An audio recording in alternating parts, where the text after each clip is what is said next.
This is the 5 Minute Writing Corner with Troy Bernardo. Did you see the movie Avatar 2, and did you wonder why maybe it wasn't as good as the first one? Because I did. When I went to go see this, I saw that it was engaging, there was lots of great visuals, but it was way less interesting than the first film. At least I personally think so. And a part of me kind of wondered why, and I think a huge reason is because it had to do with the conflict of the film and how different that was from the first Avatar movie that came out. So today, let's look at how to make our conflicts more engaging in our stories and how we can make it more interesting. Because really, truly, every story has conflict.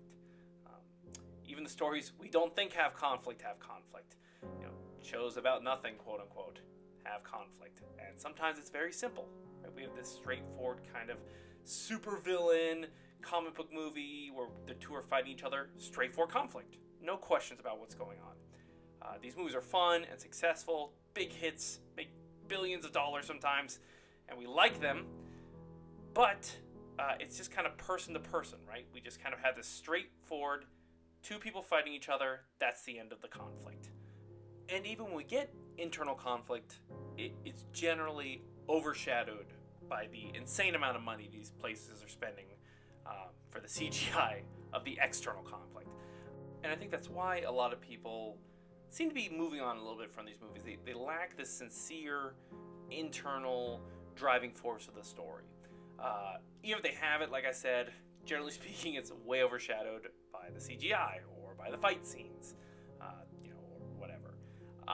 So the question kind of becomes, how can we make meaningful conflict in our stories that make sense and connect with the reader or the person watching the film? And let's start by defining the 7 different types of conflict. I always do this with my students. Most of these are straightforward, but I'll stop on the 1 or 2 that need the elaboration. Person versus person. This is about as straightforward as it gets. This is where we just see two people fighting each other. Person versus nature. A person straight in nature fighting elements of nature. Person versus supernatural.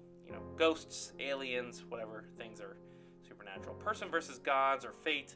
Now this one's a little bit more obscure, but there's going to be older stories that take place in the past. Clash of the Titans, Epic of Gilgamesh, the Odyssey, things like that. The next one we got is person versus society. That's where the person is fighting against some element of society. Think of all young adult fiction novels. Person versus technology, iRobot, Dead Zone, I believe. These are all examples of external conflict that exists in stories. Generally speaking, they fall into one, and obviously there can be overlap. You don't need just one type of conflict to make it make sense.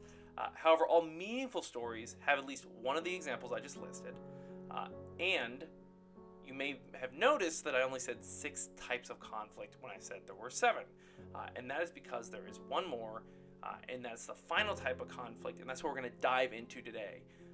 And that really is internal conflict. That's person versus themselves. This is where the person is fighting with some internal element about themselves. Now, this is by far, I think at least personally, the most compelling part of a story. So I'm a little bit biased, but this is what I truly believe. This is where our main character struggles with something that's happening emotionally, spiritually, mentally within him or herself. And the idea is truly that it's some sort of growth or internal issue inside of them. It could be something faith-based, like we see in the film Signs. It could be struggling with the idea of self or place in the world, like in the book Ishmael. Great read, by the way, highly recommended, about a man talking with a monkey. It also deals with Avatar. Now, see what I did there? I'm bringing it right back to our original point. What does Avatar have to do with internal struggle? Well, let's consider the first film here. When most people remember Avatar, what they remember is a visual, engaging experience of the world of Pandora. And that's important. That's a huge part of the story, don't get me wrong.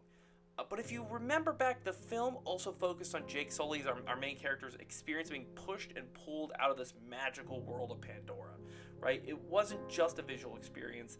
It was someone leaving Earth, leaving everything they knew, and joining the Na'vi people, who initially distrusted him, and eventually he becomes the leader of their tribe. Spoiler alert, but it's been a long time. There's a world of internal conflict there, right? There's so much. It's not just a person fighting a world. In Avatar 2, on the other hand, completely lacks internal conflict. All we see is Colonel Miles Quadric, or whatever his name is, hunting down Jake Sully the whole time. Considering the fact that the Colonel hated these aliens, and he is now one in this new film, that's a big opportunity for internal conflict. Didn't come close to seeing that at all once in the film.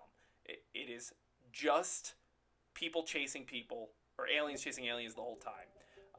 Another potential internal conflict that they could have done, maybe Jake could have missed his home. Maybe instead of just a constant cat and mouse game that's being played, it's really just a kind of a bore that's anticlimactic. Also, a spoiler alert. Let's talk for a minute here. When I'm making internal conflict, I like to ask myself, what's my external conflict, and try and relate it. And we're going to do this together now so we get a good idea of what I'm trying to say here. So, let's say I'm writing a story about a woman with a travel vlog, right? Great beginning here.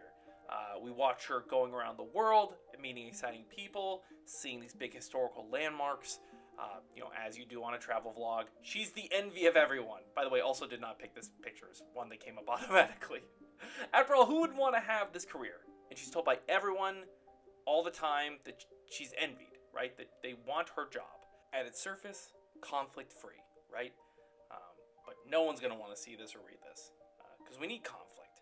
So let's make some up here that it relates to our story. So, our question right away is, what would be a good internal conflict for this story? I think making something related to the external conflict, which we have to also create. Maybe the external conflict is she hates doing this, right? That she is just doing this to do it.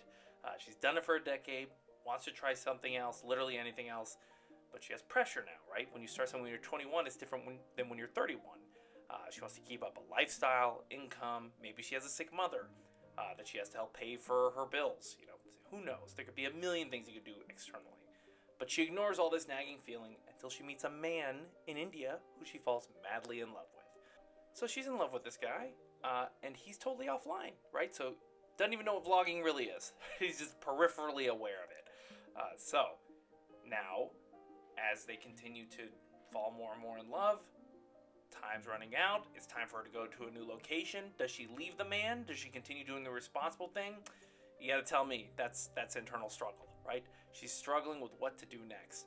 Now, do you feel more drawn to this story? We have a great internal conflict, a great love story. See how I use the external conflict to go right with the internal? The two are related, so that way it's not disjointed and confusing. This is a good way to consider it. And that's all threaded just from a vlog. So, I hope you enjoyed the video. I'm trying to update more once again. Feel free to drop a comment.